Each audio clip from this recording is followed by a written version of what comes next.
Hello friends, welcome back to my channel Rakesh লাইফস্টাইলে তোমাদের অনেক অনেক স্বাগতম।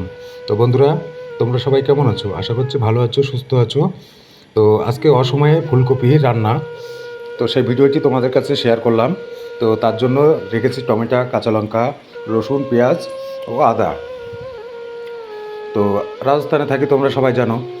তো রাজস্থানে অসময়ে ফুলকপি রান্নাটা কেমন টেস্ট ও কেমন করে রান্না করলাম সেটাই তোমাদেরকে শেয়ার করব। তো বন্ধুরা, তোমরা কেউ ভিডিওটি স্কিপ করো না, ফুল ভিডিওটি দেখো। আর ভিডিওটি ভালো লাগলে অবশ্যই সকল বন্ধুকে বলবো লাইক, কমেন্ট ও শেয়ার করো। তো চলো বন্ধুরা, দেখতে থাকো আজকের অসময়ের ফুলকপি। তো দেখতে পাচ্ছ বন্ধুরা, এখানে তোমার ফুলকপি আলু কেটে রেখেছি। আর দেখো এত পরিমাণে গরম, কি বলবো, যে রান্নাঘরের মধ্যে থাকা যাচ্ছে না। গরমে ঘেমে একদম পুরো ভিজে গিয়েছি। এত গরম, কি বলবো, যে তোমরা দেখতেই পাচ্ছ যে আমি পুরো এক ভাব গামছা দিয়ে ঘামগুলো মুছছি, যে এত গরম সহ্য করা যাচ্ছে না। কি বলবো বন্ধুরা, গরমের জন্য সবাই অতিষ্ঠ হয়ে যাচ্ছে। তো আমার তো মনে হয় এর থেকে শীতকালই ভালো। তো দেখো রান্নাঘরটা, এদিকে আমার ভাতটা হচ্ছে। আর ভালো লাগলে সবাই দেখো, ভিডিওটা ফুল ওয়াচ করো। তো বন্ধুরা দেখতে পাচ্ছ, তো প্রথমে গরম তেলে তেজপাতা দিয়ে দিলাম। তো তেজপাতাটা দেওয়ার পরে শুকনো লঙ্কা দিয়ে দিলাম। শুকনো লঙ্কাটা দেওয়ার পরে গোটা জিরে দিয়ে দিলাম। তো গোটা জিরে দেওয়ার পরে একটু খুন্তি দিয়ে ঘেঁটে দেবো, নাড়িয়ে দেবো।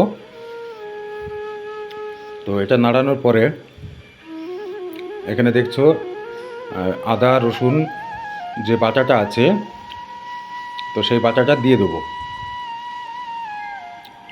তো দেখো বন্ধুরা, সে বাটাটা দিয়ে দিয়েছি, তেলও ভালো গরম হয়ে গেছে।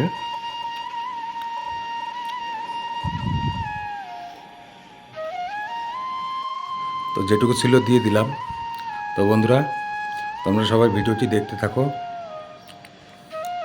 আর আমার পরিবারে যদি তোমরা নতুন হয়ে থাকো, প্লিজ বন্ধুরা আমার চ্যানেলটি সাবস্ক্রাইব করে বেল আইকন প্রেস করে দিও।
বন্ধুরা দেখতে পাচ্ছ, এখানে মশলা দিয়ে ফুলকপি আর আলু এটা ভালো করে কষে নিচ্ছি।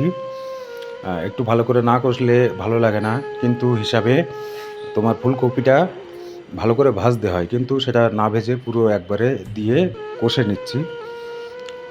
তো এটা ভালো করে কষে যেটুকু পরিমাণ মতো যা যা মশলাপাতি লাগে সব কিছুই দিয়ে নেব।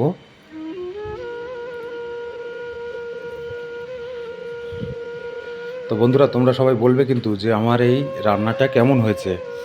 জানি না তোমাদের কাছে কেমন লাগবে, তো অবশ্যই তোমরা কমেন্ট করে জানাবে কিন্তু, ঠিক আছে? তো ভালো করে নাড়িয়ে দেওয়ার পরে একটু হালকা করে জল দিয়ে দেবো। জল দেওয়ার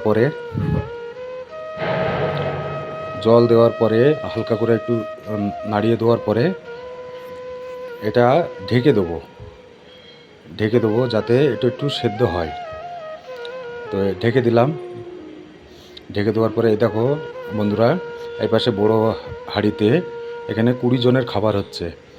তো বন্ধুরা, ঢেকে দেওয়ার পরে দেখো কিছু সময় পরে আমার পুরো জল দিয়েছি। এবার এই তরকারিটা পুরো ফুটবে। তো কেমন হয়েছে অবশ্যই জানাবে। আর রান্নাটা ভালো লাগলে লাইক, কমেন্ট ও শেয়ার।